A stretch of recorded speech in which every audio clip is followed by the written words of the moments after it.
আজকের গল্প জীবনের বাঁধন। ইন্টারমিডিয়েটের ছাত্রী শিলা, বয়স 18। মেয়েটা মেধাবী হলেও দারিদ্রতার কারণে তার জীবন থমকে গেছে। বাবা বছরখানেক আগে মারা গেছেন। মা সেলাইয়ের কাজ করে কোনো মতে সংসার চালাচ্ছেন। শিলার বড় স্বপ্ন ছিল পড়াশোনা করে শিক্ষকতা করার, কিন্তু অভাবের সংসারে সেই স্বপ্ন এখন অনেক দূরের বিষয়।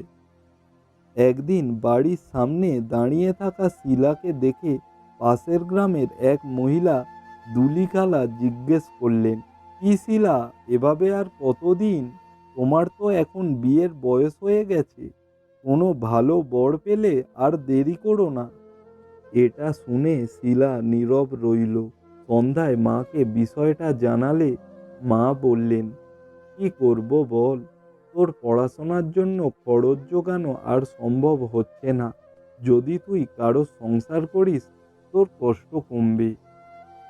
মা মেয়ের কথোপকথন শুনে পাশের ঘরে থাকা ছোট ভাই রবি চিৎকার করে উঠল, দিদি তুই বিয়ে করবি না, আমি বড় হয়ে তোর পড়াশোনার খরচ দেব, তুই আমাদের ফেলে চলে যাস না।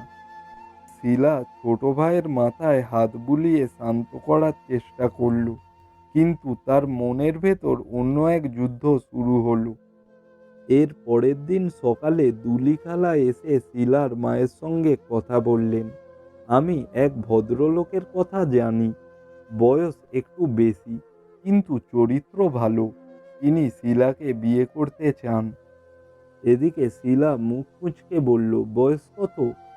দুলিখালা একটু হেসে বললেন, ওই 35 হবে, তবে ভালো চাকরি করে, তোর কষ্ট হবে না। আর তুই তো নিজেই বলেছিলিস যে কোনো পুরুষ হলে তুই রাজি আছিস। আর তখনই শিলার বুকের ভেতর কেমন যেন একটা অস্বস্তি হলো, কিন্তু মায়ের চাহনি দেখে সে মাথা নিচু করে বলল, আমি ভেবে দেখব। এরপর বিয়ের কথাবার্তা ঠিক হওয়ার দিনই শিলা জানল লোকটির আগের স্ত্রী অদ্ভুতভাবে নিখোঁজ হয়েছেন। গ্রামের লোকেরা বলাবলি করে সে তার স্ত্রীকে খুন করেছে। শিলার মনে ভয় ঢুকে গেল, কিন্তু মায়ের কণ্ঠে আশ্বাস, সব গুজব, যদি তোর জন্য ভালো হয় তবে আর দেরি করিস না। আদৌ কি শিলা বিয়েতে রাজি হবে? তার কি কোনো গোপন পরিকল্পনা আছে? অনেক দ্বিধার পর শিলা বিয়েতে রাজি হলো। নিজের পড়াশোনা আর পরিবারের দারিদ্রতা ঘোচানোর জন্য সে কঠিন সিদ্ধান্ত নিল। গ্রামের ছোট মন্দিরে সাদামাটা আয়োজনের মধ্যে দিয়ে বিয়ে সম্পন্ন হলো। শিলার নতুন স্বামী রবিন তাকে নিয়ে শহরে চলে গেলেন। রবিনবাবু ছিলেন নিঃসঙ্গ মানুষ। শহরের একটি চমৎকার বাড়িতে তিনি একা থাকতেন।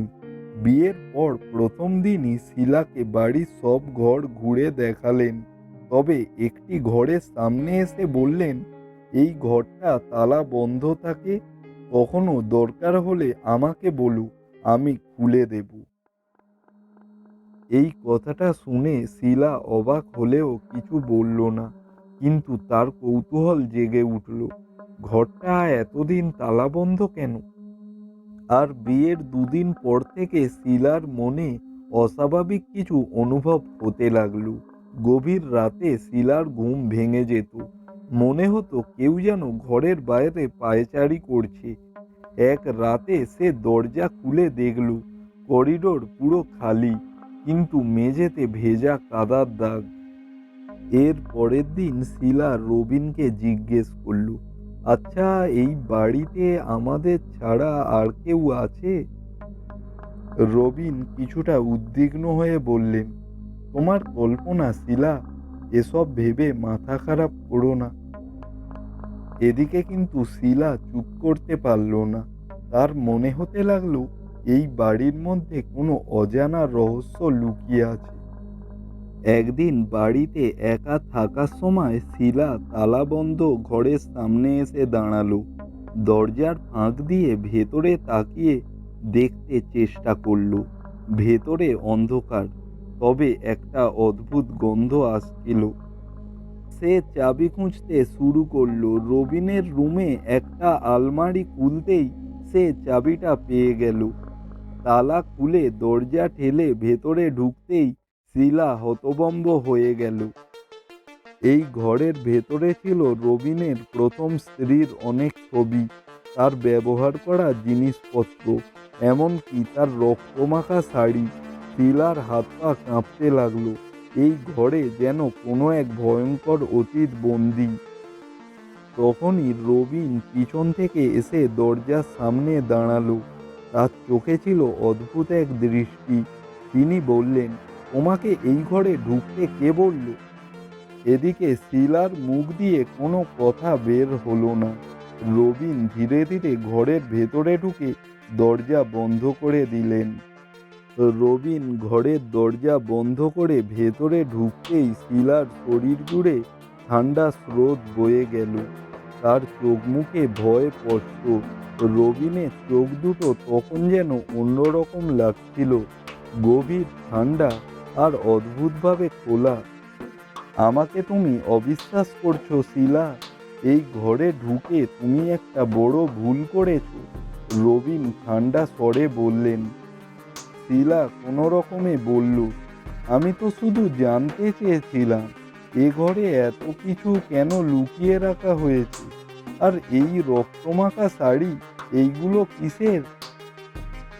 রবিন গভীরভাবে শিলার দিকে তাকিয়ে বললেন, যা জানো তা যদি তোমার নিজের ক্ষতির কারণ হয়, তাহলে জানাটাই কি ঠিক হবে? এরপর রবিন আস্তে আস্তে বলতে শুরু করলেন, তোমার যেটা জানতে ইচ্ছে করছে সেটা বলি।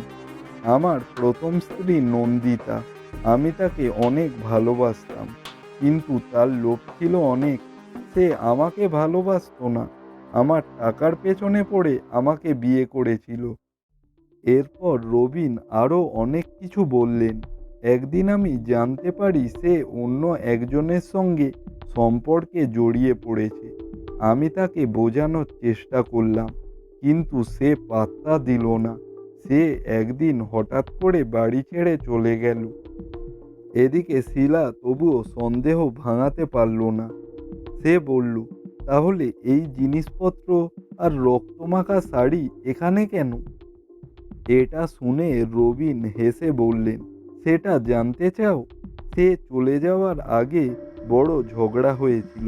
সেই সময় তার রক্ত লেগে গিয়েছিল শাড়িতে। আমি আজও তার স্মৃতিগুলো ভুলতে পারিনি। এরপর শিলার মনে হচ্ছিল পুরো ঘটনায় কোথাও যেন একটা ফাঁক রয়েছে। এর পরের দিন রাতে শিলা সিদ্ধান্ত নিল সত্যিটা জানতেই হবে। সে বাড়ির চারপাশে খুঁজতে শুরু করলো। এক সময় সে বাগানের এক কোণে মাটির নিচে সামান্য উঁচু কিছু দেখতে পেল। হাতে একটা কাঠি নিয়ে মাটি খুঁড়তে শুরু করলো। খুঁড়তে খুঁড়তে এক সময় শিলার হাত থেমে গেল। মাটির নিচে একটা হাড় বেরিয়ে এলো। এদিকে ঠিক সেই মুহূর্তে রবিন তার পিছনে এসে দাঁড়ালো। তার হাতে একটা লোহার রড। রবিন বললেন, তুমি যা খুঁজছো সেটা পেয়ে গেছো? নন্দিতা এখানে, কিন্তু আমার ইচ্ছা ছিল না তাকে মেরে ফেলার। সে আমাকে ঠকিয়েছিল, আমাকে তুচ্ছ করেছিল। একদিন রাগের মাথায় আমি। এই কথাটা বলে রবিন থেমে গেল। শিলার চোখে জল। সে জানল সে একটা দানবের সঙ্গে বাস করছে। এরপর শিলা ধীরে ধীরে শান্তভাবে বলল, তুমি যা করছো সেটা অন্যায়, কিন্তু তুমি যদি আমাকে বিশ্বাস করো আমি কিছু বলবো না, আমি তোমার পাশে থাকবো। রবিন তার কথায় বিশ্বাস করল। শিলা সুযোগ বুঝে রাতের মধ্যেই পুলিশের কাছে সব ঘটনা জানিয়ে দিল। রবিন গ্রেপ্তার হলো। তার সমস্ত অপরাধ পুলিশের কাছে প্রমাণিত হলো। শিলা ফিরে গেল তার গ্রামে। কিন্তু এই ঘটনার মধ্যেও শিলা ভেঙে পড়েনি। সে তার ছোট ভাইয়ের জন্য নতুন করে জীবন শুরু করার সিদ্ধান্ত নিল। আমি ভেঙে পড়ব না, আমি নিজেকে আবার গড়ে তুলব। এই পৃথিবীতে আমারও বাঁচার অধিকার আছে। শিলা মনে মনে বলল। অবিচারের বিরুদ্ধে দাঁড়িয়ে শিলা আজ যেন অন্য মেয়েদের জন্য এক অনুপ্রেরণা হয়ে উঠল। আশা করছি আজকের এই গল্পটি আপনাদের পছন্দ হয়েছে। যদি পছন্দ হয় ভিডিওটাতে একটি লাইক করুন, সাথে আমাদের চ্যানেলটাকে সাবস্ক্রাইব করুন। আজকের এই ভিডিও আমরা এখানেই শেষ করছি। Tata, bye bye.